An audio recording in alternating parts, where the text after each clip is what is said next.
Hello guys, क्या हाल चाल हैं सबके। I hope you all are good. एक बार फिर से आपका स्वागत है हमारे इस चैनल पे। और हमने, जैसे कि आपको पता है, हमने एक सीरीज़ यहाँ पे स्टार्ट की हुई है जो कि कॉमर्स की असिस्टेंट अकाउंटेंट के लिए बेसिकली ये सीरीज़ है। और इसमें एमसीक्यू की एक सीरीज़ हमने डाली हुई है जिसको हम पार्ट बाय पार्ट हम डिस्कस करते जा रहे हैं। और 3-4 पार्ट मैंने पहले डाल दिए हैं, आप जाके चैनल पे देख सकते हैं। और एक और पार्ट आज यहाँ पे आपके सामने है, इसको हम डिस्कस करेंगे। इसमें कुछ क्वेश्चंस और इस सीरीज को आगे बढ़ाएंगे। तो चलिए स्टार्ट करते हैं आज के क्वेश्चन। पहला क्वेश्चन है, फेमा स्टैंड्स फॉर। सबसे पहले आपको पता होगा फेमा क्या है। फेमा का फुल फॉर्म होता है फॉरेन एक्सचेंज मैनेजमेंट एक्ट। और ये एक्ट कब पास हुआ था? फेमा एक्ट पास हुआ था 1999 में। ये भी आपको याद रखना है। फेमा एक्ट पास हुआ था 1999 में और इसका फुल फॉर्म होता है foreign exchange management act. Second question है, what of the following is false about WTO. अब डब्ल्यूटीओ होता क्या है पहले तो। डब्ल्यूटीओ का फुल फॉर्म होता है हमारा वर्ल्ड ट्रेड ऑर्गेनाइजेशन। ये आप सभी ने पढ़ा होगा वर्ल्ड ट्रेड ऑर्गेनाइजेशन के बारे में। वर्ल्ड ट्रेड ऑर्गेनाइजेशन हमारा इस्टेब्लिश हुआ था 1 जनवरी, एक सेकेंड यहाँ पे लिख देता हूँ, 1 जनवरी 1995 में हमारा डब्ल्यूटीओ जो वर्ल्ड ट्रेड ऑर्गेनाइजेशन है वो हमारा इस्टेब्लिश हुआ था। इसके बारे में बोल रहा है कि कौन सा स्टेटमेंट यहाँ पे सही है। फर्स्ट है, it is the main organ for the implementation of multilateral trade agreement. Second है, it is a global in its membership. Third, it has far wider scope than GATT, जो गेट होता है हमारा। और फिर है, only countries having more than prescribed level of the total GDP can become its member. तो इसमें ये सही है, ठीक है। सेकंड भी सही है, थर्ड भी सही है।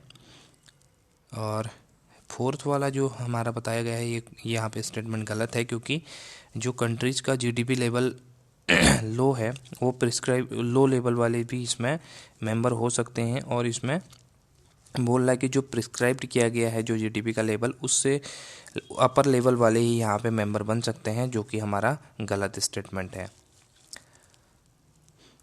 और गेट का full form general agreement on trade and tariff, ये आपको पता होगा, टैरिफ एंड ट्रेड। थर्ड हमारा है, convertibility of the rupee implies, यानी कि जब हम रुपीज़ को कन्वर्ट करते हैं तो कौन सा यहाँ पे स्टेटमेंट अप्लाई होता है। पहला है, being able to convert rupees notes into good, यानी कि कन्वर्टिबिलिटी का मतलब, रुपी के कन्वर्टिबिलिटी का मतलब क्या होता है, तो being able to convert rupee notes into good.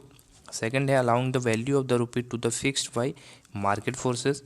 Third है, freely permitting the conversion of rupee to the another major currency and vice versa. तो इसमें थर्ड स्टेटमेंट हमारा सही होता है, यानी कि कन्वर्टिबिलिटी ऑफ द रुपी कब कहा जाएगा, जब हमारा जो रुपी है वो फ्रीली परमिटेड होगा कन्वर्जन के लिए, ठीक है। किसमें? अदर कंट्रीज़ के जो करेंसी है उसमें हमारा रुपी को कन्वर्ट किया जा सकेगा फ्रीली, तो हम उसको बोलेंगे कन्वर्टिबिलिटी ऑफ रुपीज़। तो ऑप्शन नंबर सी यहाँ पे सही है।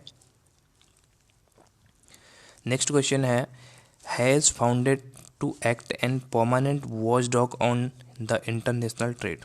तो ये आपको ये ध्यान रखना है कि यहाँ पे जो WTO है, वर्ल्ड ट्रेड ऑर्गेनाइजेशन है, उसको यहाँ पे परमानेंट वॉच डॉग कहा जाता है। किसका? इंटरनेशनल ट्रेड के लिए, क्योंकि ये इंटरनेशनल ट्रेड में ही ये काम करता है, इंटरनेशनल ट्रेड को बढ़ावा देने के लिए, ठीक है। उसके जो डिस्प्यूट्स हैं उनको मैनेज करने के लिए, अलग अलग रूल्स एंड रेगुलेशंस बनाने के लिए यहाँ पे WTO को इस्टेब्लिश किया गया था 1999 में। यहाँ पे इसको किया गया था, ये मैंने ऊपर बताया आपको। तो इसको permanent watchdog of international trade कहा जाता है। तो option number C is right. Fifth का आंसर है question, which of the following statement is correct. कौन सा इसमें स्टेटमेंट है जो सही है। The disinvestment program has been successfully carried out in India. privatization up to 100% has been carried out in the PSU, यानी कि public sector unit in India. Under strategic sale method of the disinvestment, the government sells a major share to strategic partner, none of the above. तो इसमें option number हमारा सी सही है, क्योंकि under strategic sale method of disinvestment में government क्या करती है, अपने जो मेजर शेयर्स हैं उनको सेल कर देती है किसी स्ट्रेटेजिक पार्टनर को, ठीक है। तो ऑप्शन नंबर सी इसका सही है। फिर है 6, advance income tax is shown in the, जो हमारा एडवांस इनकम टैक्स होता है उसकी अलग अलग यहाँ पे इंस्टॉलमेंट की डेट भी होती है, ठीक है। तो वो कहाँ पे आपको दिखाया जाता है, उसको दिखाते हैं asset side of the balance sheet, क्योंकि जो हमने एडवांस में इनकम टैक्स पेमेंट किया है तो उसकी बाद में आपको जितना भी आप एडवांस में पे करते हो, तो बाद में जो आप रियल में जो एडवांस जो डेट पे आप एडवांस टैक्स जो टैक्स का रियल टैक्स का पेमेंट करते हो, तो उसमें आपको छूट मिल जाती है जितना आपने एडवांस में टैक्स पेड किया होता है। इसलिए ये एक तरह से हमारी एसेट्स मानी जाती है और इसको बैलेंस शीट में दिखाया जाता है एसेट साइड में। तो इसका ऑप्शन नंबर डी आपका सही हो जाएगा, asset side of the balance sheet advance tax जो एडवांस इनकम टैक्स है उसको दिखाया जाता है। 7 क्वेश्चन है, in the absence of the partnership deed the rate of interest allowed to on the partner to the firm is. यहाँ पे एक जो पार्टनरशिप हमारी होती है, तो पार्टनरशिप होने के लिए पार्टनरशिप डीड यहाँ पे बनाई जाती है, ठीक है। पार्टनरशिप डीड यानी कि इसमें जो जनरल टर्म्स एंड कंडीशंस होती हैं उससे रिलेटेड होता है। यहाँ पे आपके जो कैपिटल है उस पर कितना इंटरेस्ट दिया जाएगा, ड्राइंग पे कितना इंटरेस्ट चार्ज किया जाएगा, या जो हमारा प्रॉफिट एंड लॉस है उसको किस रेशियो में यहाँ पे शेयर किया जाएगा। तो इस तरह की जो इन्फॉर्मेशन होती है ये सब हमारे पार्टनरशिप डीड में लिखी हुई होती है और उसी अनुसार जो पार्टनरशिप फर्म है वो काम करती है। तो ये बोल रहा है कि यहाँ पर जब पार्टनरशिप डीड हमारे यहाँ पे नहीं है तो उस केस में जो interest allowed on the partners loan होगा वो कितना होगा, यानी कि जो पार्टनर्स के लोन पर इंटरेस्ट दिया जाएगा तो कितना इंटरेस्ट पे किया जाएगा, ठीक है। तो उसका आंसर होता है 6%। और एक चीज़ और यहाँ पे होती है कि जब भी पार्टनरशिप डीड हमारा एब्सेंस होता है यानी कि पार्टनरशिप डीड नहीं होती है, तो यहाँ पे जो हमारा किसी भी प्रकार की यहाँ पे जो सैलरी है पार्टनर्स को नहीं दी जाती है। दूसरी चीज़ हमारे जो कैपिटल है उस पर किसी भी प्रकार का कोई हमारा यहाँ पे ब्याज यानी कि इंटरेस्ट नहीं दिया जाता है। थर्ड है हमारा कि जब ड्राइंग की जाती है फर्म में तो ड्राइंग पर भी किसी भी प्रकार का कोई इंटरेस्ट यहाँ पे चार्ज नहीं किया जाता है। और साथ ही जो आपका पार्टनरशिप डीड अगर नहीं है तो आपका जो प्रॉफिट एंड लॉस होता है पार्टनर्स के बीच में शेयरिंग होती है, प्रॉफिट एंड लॉस शेयरिंग, वो हमारे इक्वली होता है, ठीक है। बराबर रेशियो में यहाँ पे किया जाता है, जैसे कि 1:1 या 2:2 या 1:1:1, 3 पार्टनर है तो इस तरह से यहाँ पे इक्वल शेयर किया जाता है, प्रॉफिट एंड लॉस को बांटा जाता है। तो ये जो टर्म्स एंड कंडीशंस थी, यदि यहाँ पे पार्टनरशिप डीड हमारी एब्सेंस होती है, पार्टनरशिप डीड नहीं होती है तो, लेकिन यहाँ पे एक ही शर्त पूछी थी कि लोन का जो अमाउंट है उस पर कितना इंटरेस्ट यहाँ पे चार्ज किया जाता है, तो वो है 6%। फिर है interim dividend is shown. Interim dividend होता क्या है, इंटरिम डिविडेंड वो होता है जब हमारा इंटरिम जो हमारे एक एजीएम होती है, डिविडेंड बेसिकली हमारा वो होता है जो हमारे एजीएम में जो हमारे शेयर होल्डरों को जो प्रॉफिट हुआ है उसका कुछ पोर्शन यहाँ पे डिस्ट्रीब्यूट कर दिया जाता है। एक पोर्शन जो कंपनी करती है वो डिविडेंड के तौर पे डिस्ट्रीब्यूट कर देती है और दूसरा पोर्शन रिटेन कर लेती है जिसको हम रिटेन्ड अर्निंग बोलते हैं, दूसरे पोर्शन को डिविडेंड बोलते हैं। तो अगर हमारे एजीएम हो जाती है, एजीएम में जो फाइनल अकाउंट बन जाते हैं तो उसमें एक्चुअल प्रॉफिट हमें पता चल जाता है, कंपनी को पता चल जाता है कि हमारा एक्चुअल प्रॉफिट क्या है। तो उस समय जो पोर्शन प्रॉफिट का जो पोर्शन उसको जो शेयर होल्डर हैं उनको अगर डिविडेंड जो बांट दिया जाता है उसको बोलते हैं डिविडेंड, जो एजीएम में बांटा जाता है। और यदि एजीएम आपके पता है एजीएम हमारे साल में एक बार होती है, ठीक है, ईयरली होती है हमारी। और यदि एजीएम से पहले जो कुछ शेयर होल्डरों में बांट दिया जाता है तो उसको बोलते हैं इंटरिम डिविडेंड। जो एक्चुअल में बांटा गया, जो एजीएम में बांटा गया उसको तो डिविडेंड बोलेंगे ही, लेकिन जो फाइनल अकाउंट बनने से पहले यानी कि जो फाइनल अकाउंट बनने के पहले और साथ ही एजीएम से पहले जो डिविडेंड बांट दिया गया उसको बोलते हैं इंटरिम डिविडेंड। तो इंटरिम डिविडेंड को कहाँ पे शो किया जाता है, इसको किया जाता है profit and loss appropriation account में, ठीक है। तो ये चीज़ आप ध्यान रखना। 9th क्वेश्चन है, मैच करना है इसमें। ए ऑप्शन है प्लानिंग प्लानिंग आपको पता है किससे होती है। प्लानिंग में हम क्या प्लान करते हैं कि हमें क्या करना है, कैसे करना है, what is to be done, how is to be done, ये सब चीज़ें हम किस में करते हैं, प्लानिंग में करते हैं। तो हमारा इसका सीधा सीधा ऑप्शन होता है फोरकास्टिंग, यानी कि हम फोरकास्ट करते हैं, भविष्य के लिए हम अनुमान लगाते हैं एक तरह से, तो इसको फोरकास्टिंग बोलेंगे। तो ए का तो ये हो गया। स्टाफिंग का आता है, स्टाफिंग का सीधा सीधा मतलब ट्रेनिंग से होता है, क्योंकि स्टाफ की ही हम ट्रेनिंग यहाँ पे करवाते हैं, ठीक है। रिक्रूटमेंट होने के बाद वो स्टाफ में बदल जाता है और फिर हम उसकी ट्रेनिंग के लिए यहाँ पे अप्रोच करते हैं। थर्ड है हमारा डायरेक्टिंग। डायरेक्टिंग हमारा किससे रिलेटेड होता है, मोटिवेशन से रिलेटेड होता है, क्योंकि डायरेक्टिंग का मतलब यहाँ पे है मोटिवेशन। मोटिवेशन किसी भी तरह का हो सकता है, ठीक है। वहाँ पे मॉनेटरी मोटिवेशन होता है, नॉन मॉनेटरी मोटिवेशन भी होता है। अगर रुपये के टर्म्स में है तो उसको मॉनेटरी बोलेंगे, और किसी तरह का और है जिससे प्रमोशन दे दिया और उसके अलावा किसी तरह की फैसिलिटीज़ दे दी यहाँ पे, तो उसको हम नॉन मॉनेटरी मोटिवेशन में डालेंगे। और डायरेक्टिंग का मेन उद्देश्य होता है मोटिवेशन का। कंट्रोलिंग का मतलब होता है इवैल्यूएशन करना। कंट्रोलिंग किसे बोलते हैं हम, कंट्रोलिंग में एक प्रोसीजर अप्लाई किया जाता है जिसमें हम देखा जाता है कि क्या स्टैंडर्ड था, दूसरा एक्चुअल और स्टैंडर्ड का यहाँ पे कंपैरिजन किया जाता है, ठीक है। क्या स्टैंडर्ड हमने सेट किया था और एक्चुअल में क्या परफॉर्मेंस हमारे पास हुई है, तो उसका जब इवैल्यूएशन किया जाता है और उसके कॉज को पता लगाया जाता है तो उसको हम कंट्रोलिंग बोलते हैं। कंट्रोलिंग में इवैल्यूएशन किया जाता है। तो ऑप्शन हमारा हो जाएगा 2143। 2143 इसका ऑप्शन कौन सा सही हो जाएगा हमारा, option number C is right. Next question है memorandum of association contains. Memorandum of association of article of association आपके कंपनीज में बनते हैं, इसी के कंपनी के फॉर्मेशन के लिए बनाया जाता है। और यहाँ पे जिसको हम MOA भी बोलते हैं, मेमोरेंडम ऑफ एसोसिएशन, और आर्टिकल ऑफ एसोसिएशन को AOA बोला जाता है।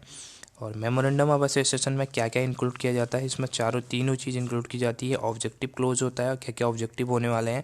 नेम क्लोज में आपके नेम सब कंपनी का वो आ जाता है। कैपिटल क्लोज में कैपिटल किस तरह से एक्वायर किया कंपनी ने, कौन से कैपिटल और कितने यहाँ पे कैपिटल कौन से सोर्सेज से यहाँ पे वो की हुई है, तो ये आपके कैपिटल क्लोज में आता है। तो इसका ऑप्शन नंबर डी राइट है, ऑल ऑफ दी अबव इसमें सही है। Table A is alternative to. Table A हमारा अल्टरनेटिव होता है किसका, मेमोरेंडम आर्टिकल ऑफ एसोसिएशन का, सॉरी।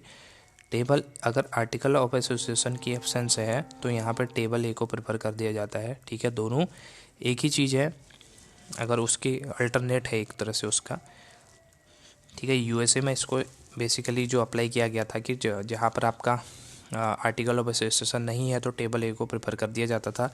तो यही इसका एक तरह से अल्टरनेट है, article of association. The doctrine of indoor management provide protection to the. Doctrine of indoor management आपके आउटसाइडर से प्रोटेक्शन देता है, ठीक है। आउटसाइडर इन द सेंस जो हमारे सप्लायर्स और इस तरह के लोग होते हैं उनसे जो प्रोटेक्शन होती है उसे हम डॉक्ट्रिन ऑफ इंडोर मैनेजमेंट कहते हैं। By which of the following method company secretary can be removed from his post. वो कौन सा मेथड है जिससे हम कंपनी के CS को, कंपनी सेक्रेटरी को रिमूव कर सकते हैं उसके पोस्ट से। पहला है by passing resolution in the board meeting. Second है by order of the registrar of the company by passing resolution in AGM। तो यहाँ पे हो जाएगा बोर्ड मीटिंग में, क्योंकि ये निर्णय यहाँ पे बेसिकली बोर्ड मीटिंग में लिए जाते हैं। जो स्पेसिफिक निर्णय होते हैं, जो स्पेशल केसेस में जो निर्णय लिए जाते हैं उनको हम बोर्ड मीटिंग में ही यहाँ पे निर्णय लिए जाते हैं। AGM में तो बेसिकली डिविडेंड और शेयर होल्डर से रिलेटेड चीज़ें की जाती हैं। तो यहाँ पे ऑप्शन नंबर ए सही है। पासिंग रेजोल्यूशन, स्पेशल रेजोल्यूशन यहाँ पे पास किया जाएगा बोर्ड के द्वारा, और उसको उस पोस्ट से रिमूव किया जाएगा जो कंपनी सेक्रेटरी है। In foreign trade what is the price quoted by supplier which include all the charges incurred up to door delivery of the goods to the buyer called. Foreign trade में वह कौन सा जो हमारे price quote किया जाता है जिसमें हमारा सारा सब कुछ चार्ज रहता है, यहाँ पे जो हमारे प्रोडक्ट का डोर डिलीवरी है उससे उस तक, ठीक है। यानी कि हमारा क्या है कि किसी भी प्राइस को जब हमने परचेज किया तो उस प्राइस को परचेज करने के बाद डिलीवरी वाले की एक ड्यूटी बन जाती है कि आपके डोर तक उस प्रोडक्ट को ले आए। जैसे हम ऑनलाइन भी यहाँ पे प्राइसिंग, ऑनलाइन यहाँ पे शॉपिंग करते हैं, ऑनलाइन शॉपिंग में भी क्या होता है कि हम यहाँ पे अलग अलग गुड्स की डिमांड करते हो, हमारे यहाँ पे होम डिलीवरी करके जाते हैं, तो उस पर सारा चार्जेस मिला के कंपनी पहले ही उसको काट लेती है। तो इस चार्जेस को क्या बोला जाता है, तो इन चार्जेस को बोला जाता है फ्रैंको प्राइस। फ्रैंको प्राइस उसको बोला जाता है जो डोर डिलीवरी तक के चार्जेस को टोटली इंक्लूड कर लेता है, तो उसको बोलते हैं फ्रैंको। नेक्स्ट क्वेश्चन हमारा है, consider the following statement. Letter of credit can not be opened by mail. पहला है इसमें letter of credit can not be opened by mail. Second है contracts of the export of goods and services against payment to be secured partly और fully beyond 90 days are treated as deferred payment export. तो यहाँ पे दोनों option सही हैं, क्योंकि letter of credit हमारे मेल के द्वारा नहीं खोला जा सकता है। दूसरा, यहाँ पे डेफर्ड पेमेंट क्या होता है, deferred payment in the sense कि यहाँ पे जो पेमेंट की जाती है वो कुछ फ्यूचर टाइम पीरियड के लिए यहाँ पे जो टाइम पीरियड है उसको फिक्स कर दिया जाता है, यानी कि फ्यूचर के लिए, तो उसको अभी ना करके उसको फ्यूचर में कर देते हैं, तो उसको हम डेफर्ड बोलते हैं। ये इसमें अलग अलग प्रकार के होते हैं, डेफर्ड रेवेन्यू एक्सपेंडिचर होता है, डेफर्ड अलग अलग चार्जेस होते हैं। तो यहाँ पे 90 डेज़ के बियॉन्ड जो पेमेंट की बात कर रहा है, तो उसको किसको बोलेंगे हम, डेफर्ड पेमेंट एक्सपोर्ट बोल देंगे, क्योंकि यहाँ पर डेफर्ड वर्ड का मतलब हो गया फ्यूचर के कुछ डेट पे, तो यहाँ पर 90 डेज़ का जो पीरियड दिया गया है उसी को डेफर्ड बोला जाता है। दोनों ऑप्शन इसमें सही हैं। Under which principle all the right of an insured are transfer to the insurance company after making payment of the claim. यहाँ पे ये कह रहा कि कौन सा ऐसा प्रिंसिपल है जिसमें all the right are insured are transfer to insurance company after making payment of the claim. तो इसका सही आंसर होता है सब्रोगेशन। सब्रोगेशन में होता क्या है कि किसी एक थर्ड पार्टी को इंक्लूड कर दिया जाता है इसमें, और थर्ड पार्टी का काम क्या रहता है कि जो पेमेंट करने का काम रहता है वो इंश्योरेंस कंपनी का जो क्लेम हमारा इंश्योर्ड करता है। इंश्योर्ड और इंश्योरर दो पार्टी जिसमें इंक्लूड होती है। इंश्योर्ड वो होता है जो प्रीमियम का पेमेंट करता है, और कुछ जो चीज़ें हो जाती हैं जैसे जिसका वो क्लेम कर सकता है, किसी अनसर्टेनिटी पे वो उसका क्लेम कर सकता है, जैसे किसी पे कुछ भी हो गया, एक्सीडेंट हो गया या आग लग गई, तो जिस तरह का उसका इंश्योरेंस उसने लिया हुआ है तो उसका वो प्रीमियम भरते रहता है, और वो चीज़ हैपनिंग जो चीज़ हुई, जिस चीज़ के लिए उसने यहाँ पे पेमेंट करते रहा प्रीमियम का, अगर वो चीज़ हो जाती है तो उस पर जो इंश्योरेंस कंपनी है जिसको हम बोलते हैं इंश्योरर, तो वो जो फिक्स अमाउंट पहले से प्री डिटरमाइंड अमाउंट होता है तो उसका पेमेंट इंश्योर्ड को करना पड़ता है। तो यहाँ पे सब्रोगेशन में होता क्या है, किसी थर्ड पार्टी को इंक्लूड किया जाता है, और जो क्लेम का अमाउंट है वो इंश्योरेंस कंपनी ना करके वो थर्ड पार्टी यहाँ पे बियर करती है, तो इसको बोलते हैं हम subrogation. In A marine insurance when must the insurable interest exist, यानी कि मरीन इंश्योरेंस में यहाँ पे इंश्योरेबल इंटरेस्ट यानी कि जो इंश्योरेंस की जो ऑब्लिगेशन है वो कब यहाँ पे पैदा होती है, कब यहाँ पे बॉन्ड करती है, तो वो तब होता है eight the time loss of subject matter, यानी कि जब एक्चुअल में यहाँ पे लॉस हो जाता है, चाहे वो लॉस बाय फायर हो या पानी में डूबने से हो, किसी तरह का कोई भी लॉस हो, जब एक्चुअल में लॉस यहाँ पे हो जाता है, लॉस की कंडीशंस होती है, तो उस टाइम पे यहाँ पे जो इंश्योरेंस कंपनी है उसकी ऑब्लिगेशंस यहाँ पे बियर होती उजागर होती है। तो यहाँ पे ऑप्शन नंबर हमारा क्या सही हो जाता है, ऑप्शन नंबर हमारा डी सही है, sorry option number B at the time of loss for subject matter, यानी कि जो एक्चुअल में यहाँ पे लॉस होता है तो उस समय हम उसके लिए क्लेम कर सकते हैं। तो ये थे कुछ आज के इम्पोर्टेंट MCQs। तो इसके नेक्स्ट पार्ट को हम अगले उसमें डिस्कस करेंगे, तब तक आप इसको देखिए। इसके पुराने 3-4 पार्ट में पहले डाल चुका हूँ, उसको भी आप चेकआउट कर सकते हैं, और इस सीरीज को हम आगे को बढ़ाएंगे। Thank you for watching, bye bye, take care.